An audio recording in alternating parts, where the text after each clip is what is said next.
राम मंदिर का मुद्दा गहराता जा रहा है। टिन्नू यादव और रामाशंकर यादव ने अपनी सफाई पेश की है। उसने बताया है कि वो ऑटो ड्राइवर था, विश्व हिंदू परिषद से जुड़ा हुआ था। ऑटो की कमाई को पाई पाई जोड़कर उसने 2008 के आसपास ज़मीन ली।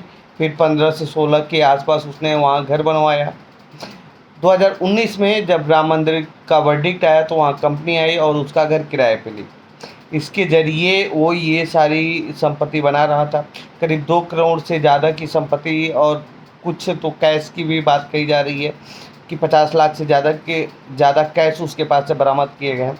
लेकिन क्या आप सोच सकते हैं ये ऑटो की कमाई से हो सकता है?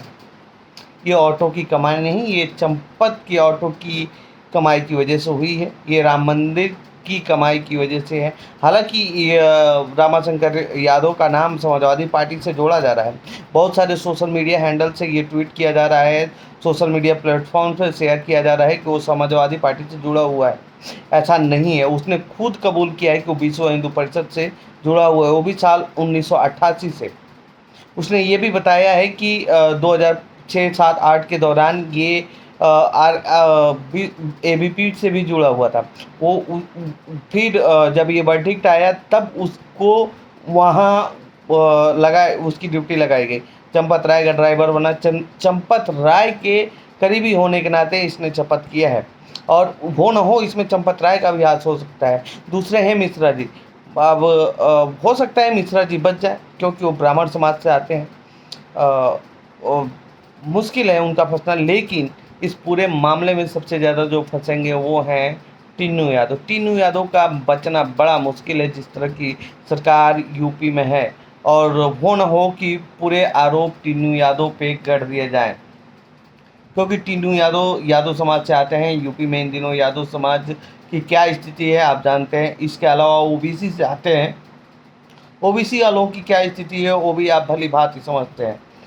लेकिन इस पर चंपत राय पर इस पूरे मामले में कार्रवाई क्यों नहीं हो रही है, और इस पूरे मामले को समाजवादी पार्टी से कैसे जोड़ा जा रहा है, जबकि समाजवादी पार्टी ने ही इस पूरे मामले की खुलासा किया है। अब तो पहले तो जब समाजवादी पार्टी ने इसका खुलासा किया तब मात्र 7 से 8 करोड़ रुपए की बात कही जा रही थी। अब तो 250-300 करोड़ रुपए की चोरी की बात कही जा रही है। केवल वहाँ पैसों की ही चोरी नहीं हुई है, वहाँ गहनों की चोरी हुई है जो चढ़ाया गया है। इसके अलावा जो बेशकीमती चीज़ें वहाँ चढ़ाई गई हैं उनकी चोरी हुई है। कुछ सोशल मीडिया हैंडल पर तो ये भी दावा किया जा रहा है कि नीलेश मिश्रा राम मंदिर आते थे, वहाँ से सामान बोरे में भरकर ट्रेन से ये कर्नाटक जाते थे, कर्नाटक से फिर वापस फ्लाइट से आते थे। क्योंकि कुछ मीडिया रिपोर्ट में दावा किया गया है कि ट्रेन से जाने में जांच ज़्यादा नहीं होती है, इसीलिए वो पहले सामान लेकर ट्रेन से जाता था और वहाँ उसे बेचता था और फिर वो फ्लाइट से आता था। अब इसमें कितनी पुष्टि है ये हमें नहीं पता, लेकिन अगर इस तरह की चीज़ें बीते दिनों से चल रही थी तो ये काफ़ी गंभीर मामला है, क्योंकि बिना किसी किस्से के ये सब चीज़ें कोई उस मंदिर परिसर में रह के नहीं कर सकता है। और अब सबसे बड़ा सवाल तो यही खड़ा होता है कि आखिर में वो ट्रस्ट कर क्या रहा था, जिसको राम मंदिर की देख रेख के लिए जिम्मेदारी दी गई। नृपेंद्र मिश्रा, चंपत राय जैसे लोगों को ये जिम्मेदारी दी गई है वहाँ देख रेख करने की। आखिर ये लोग कर क्या रहे थे, सरकारी एजेंसियाँ क्या कर रही थी वहाँ? आखिर इस मंदिर को दूसरे प्राइवेट लोगों के भरोसे कैसे छोड़ दिया गया? और सबसे सबसे बड़ा चौंकाने वाली बात है ये कि इस पर चंपत राय अभी तक चुप्पी साधे हुए हैं, जो कि हर मामले पे सफाई देने के लिए आ जाते थे। अभी कोई पार्टी राम मंदिर को लेकर कुछ कह दे तो वो उस पार्टी पे निशाना साधने के लिए आ जाएंगे। समाजवादी पार्टी के अध्यक्ष अखिलेश यादव कुछ कह रहे हैं तो उनको जवाब देने के लिए वो मीडिया में आ जाएंगे। लेकिन इस पूरे मामले में उन्होंने कुछ भी अभी तक नहीं कहा है, चुप्पी साध रखी है। हालांकि उन्होंने ये ज़रूर कोशिश की है कि ये जांच डाइवर्ट हो जाए, लेकिन ये मामला इतना छोटा नहीं है। और बीजेपी की मोदी सरकार क्या कर रही है, योगी सरकार क्या कर रही है, जबकि योगी सरकार खुद एक मंदिर के महंत रह चुके हैं। क्या उन्हें ये जानकारी नहीं थी कि मंदिरों में ऐसी चीज़ें हो सकती हैं? अभी तो ये सिर्फ चोरी और धन संपत्ति के मामले हैं, बाकी वहाँ पे ज़मीनों की जो हेरा फेरी हुई है वो बहुत बड़ा मामला है। और उसमें वहाँ पे जो सरकार में बड़े लोग हैं या बड़े पहुंच वाले लोग हैं, उनका दबदबा है और उन्होंने ये खेल पूरी सोच समझ और रणनीति के तहत किया है। चूँकि ये चुनाव से पहले ये मामला खुला है, सरकार ने इतनी तेज़ी दिखाई है। अगर यही मामला चुनाव से पहले खुला, चुनाव से कुछ साल या चुनाव के बाद खुला होता तो सरकार इतनी तेज़ी नहीं दिखाती और सरकार इसको दबा सकती थी। हालाँकि अब ये मामला दबने वाला नहीं है।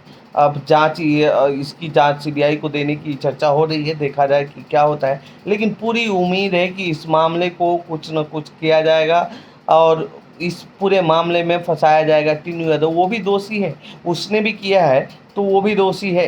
लेकिन इस पूरे मामले को अब जाति और धार्मिक रंग देने की कोशिश शुरू हो गई है। अब चूंकि समाजवादी पार्टी से उसे टीनू यादव को क्यों जोड़ा जा रहा है, जब वो कह रहा है कि वो विश्व हिंदू परिषद से जुड़ा हुआ है।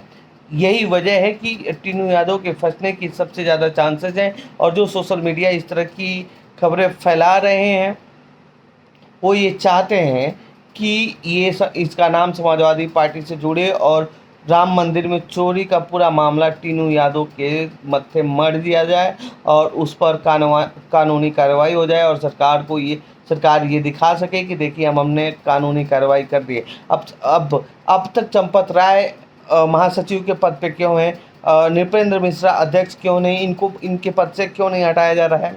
आखिर ये स्वतंत्र जांच कैसे होगी? एसआईटी ये जांच कैसे कर सकती है? अब लोगों को इस पे भरोसा कैसे आएगा? यही सेम खेल चल रहा है केंद्र सरकार में। पेपर लीक की जांच चल रही है, लेकिन धर्मेंद्र प्रधान अपने शिक्षा मंत्री बने हुए हैं। पहले तो उनको अब उनके पद से तो हटाइए, जिनकी जो गलती है उस पद से तो हटाइए। अगर वो पद पे बैठे रहेंगे तो वो जांच कैसी होगी? ये निष्पक्ष जांच कैसे करने देंगे? आपको लगता है कि ये निष्पक्ष जांच करने देंगे?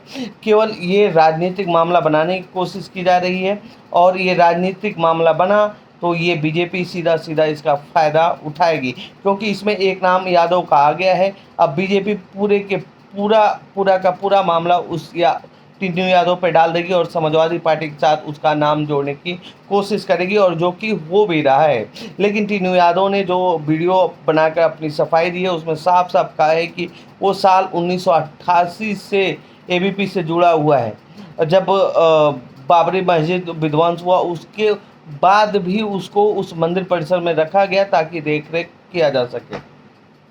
इतने पुराने आदमी होने के बावजूद, इतना सब कुछ होने के बावजूद भी सोशल मीडिया, आईटी सेल ये सब चीज़ें फैला रही हैं ताकि आने वाले चुनाव में फ़ायदा मिल सके।